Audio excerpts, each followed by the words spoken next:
नमस्कार, मैं डॉक्टर अशोक कुमार। आशा है कि आप लोग कुशलता से होंगे। पिछले कुछ वीडियोज में हमने गुरुदेव श्री रामलाल जी सियाग के सिद्ध योग के बारे में चर्चा की कि किस प्रकार इस सिद्ध योग से शारीरिक, मानसिक, वैचारिक हर स्तर पे परिवर्तन आता है। देखिए, ये जो परिवर्तन आएगा इस ठोस दार्शनिक सिद्धांत के आधार पर आएगा कि इसमें कल्पना का कोई स्थान नहीं है। आइंस्टीन का जो सिद्धांत है E=mc², इस सिद्धांत की व्याख्या करते हुए महर्षि श्री अरविंद ने लिखा है कि according to this theory energy convert into mass and mass convert into energy, कि जो द्रव्यमान है वो ऊर्जा में परिवर्तनशील है, और जो ऊर्जा है वो द्रव्यमान में परिवर्तनशील है। तो इसी सिद्धांत के अकॉर्डिंग महर्षि अरविंद ने लिखा है कि एक चेतन मनुष्य, एक चेतन गुरु अपने शिष्य को प्रभावित करता है, द्रव्यमान में परिवर्तन ला सकता है। तो ये जो हमारा दर्शन है ये पूर्णतः विज्ञान पे आधारित दर्शन है, इसमें कल्पना का कोई स्थान नहीं। तो मैंने आपको बताया कि गुरुदेव के ध्यान के बारे में बताया। कुछ लोगों ने क्वेश्चन किया कि ध्यान करें कैसे। हालांकि जो गुरुदेव की वेबसाइट है www.the-comforter.org, आप उस पर जाके खूब सारी जानकारी ले सकते हैं, लेकिन फिर भी मैं संक्षिप्त में ध्यान की विधि आपको बता देता हूँ। गुरुदेव की फोटो आप सामने रख लीजिए और उसको 1-2 मिनट तक देखिए।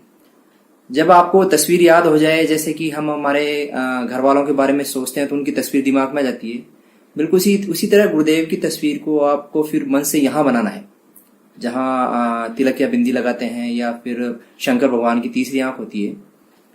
इसको गुरु का स्थानीय आज्ञा चक्र भी बोलते हैं। यहाँ पीछे पिट्यूटरी ग्लैंड होती है। तो इस प्रकार आपको गुरुदेव की तस्वीर यहाँ मन से बनानी है, आंखें ऊपर नहीं खींचनी है। मन ही मन में नमस्कार कीजिए और प्रार्थना कीजिए, हे गुरुदेव मेरा ध्यान लगा दीजिए, और मन ही मन में गुरुदेव द्वारा बताए गए मंत्र का जाप चालू कर दीजिए। देखिए, मंत्र एक विज्ञान है। इस पे महर्षि श्री अरविंद ने पूरी बुक लिखी है, मंत्र एक विज्ञान। तो आप ये मंत्र का जाप चालू कर दीजिए।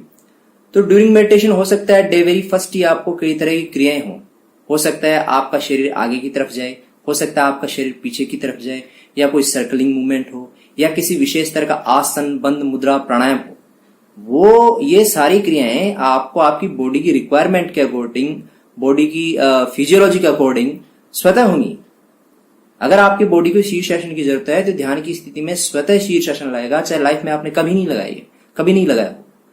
आप खुद ही सोचिए कि एक तो बाहर का योगाचार्य हमें एक्सरसाइज करवाता है, जबकि वो सबको एक तरह ही करवाता है, जबकि इसमें हम सबको हमारी बॉडी फिजियोलॉजी के अकॉर्डिंग होगी। इसमें अंदर जो परिवर्तन आएगा अंदर से आएगा। आपके अंदर की कुंडली शक्ति, आपकी मातृ शक्ति, आपकी आंतरिक चेतना, वो ये क्रियाएं आपसे करवाएगी आपके शरीर को स्वस्थ बनाने के लिए। क्योंकि जब तक शरीर में कोई रोग है, ध्यान रोग की तरफ रहेगा, ध्यान कहां से लगेगा। इस प्रकार कई तरह की आपको क्रियाएं होंगी, उनको आपको होने देना है, रोकना नहीं है। इसके अलावा आपको कई तरह की स्पिरिचुअल अनुभूति हो सकती है, आध्यात्मिक अनुभव भी हो सकते हैं, जैसे कि ध्यान की स्थिति में कई तरह के प्रकाश दिखना, अपने इष्ट देव के दर्शन होना। एक चीज और आती है जिसका कि पतंजलि ऋषि ने वर्णन किया है कि ध्यान की स्थिति में साधक अनलिमिटेड पास्ट एंड फ्यूचर को देख सुन सकता है। अकॉर्डिंग टू साइंस जो वर्ड बोला गया है ब्रह्मांड में मौजूद रहता है।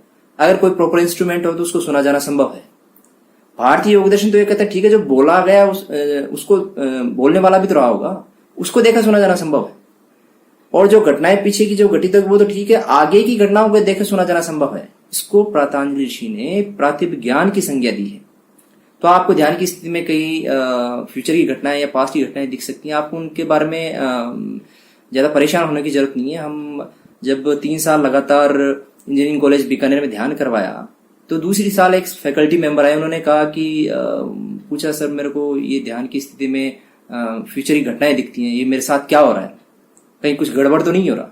तो उनको बताया कि ये प्रातिभ ज्ञान है, पतंजलि ऋषि ने इसका वर्णन किया है, तो आपको इससे घबराने की जरूरत नहीं है।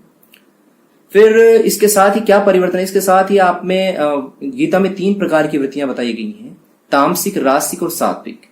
तो तामसिक और राजसिक वृत्ति सबसाइड हो जाएगी और सात्विक वृत्ति प्रधान हो जाएगी। उससे खाना पीना, आचार विचार सब सात्विक होते चले जाएंगे।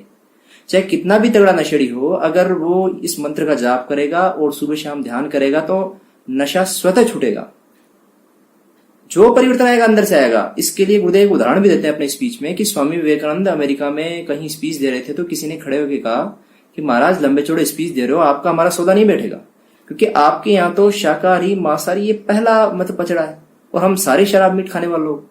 तो स्वामी जी ने चलते स्पीच में कहा, you need not to give up the things, the things will give up, कि आपको उन वस्तुओं को छोड़ने की जरूरत नहीं है, वस्तुएं आपको छोड़ के चली जाएंगी तो क्या करोगे। तो इस प्रकार नशा आपको छोड़ के चला जाएगा। तो इस प्रकार सभी प्रकार के रोगों से मुक्ति, नशों से मुक्ति। तो ये जो परिवर्तन आएगा ये मल्टी डायमेंशनल है। ये जो ध्यान योग है इसमें गुरु जो परिवर्तन लाता है वो गुरु लाता है। तो इस तरीके से आप इसको रेगुलर करें और इसका बेनिफिट उठाएं। धन्यवाद। अब मंत्र बता दूं, cling Krishna cling, cling Krishna cling, मन ही मन जपो और जेब नहीं रहना चाहिए। अच्छा अब ध्यान करो भाई 15 मिनट, यहाँ मुझे देखो और नाम जब चालू रखो। कोई प्रकार की योगिक क्रिया हो तो घबराएगा नहीं, 15 मिनट ध्यान करो, 15 मिनट में अपना बंद हो जाएगी।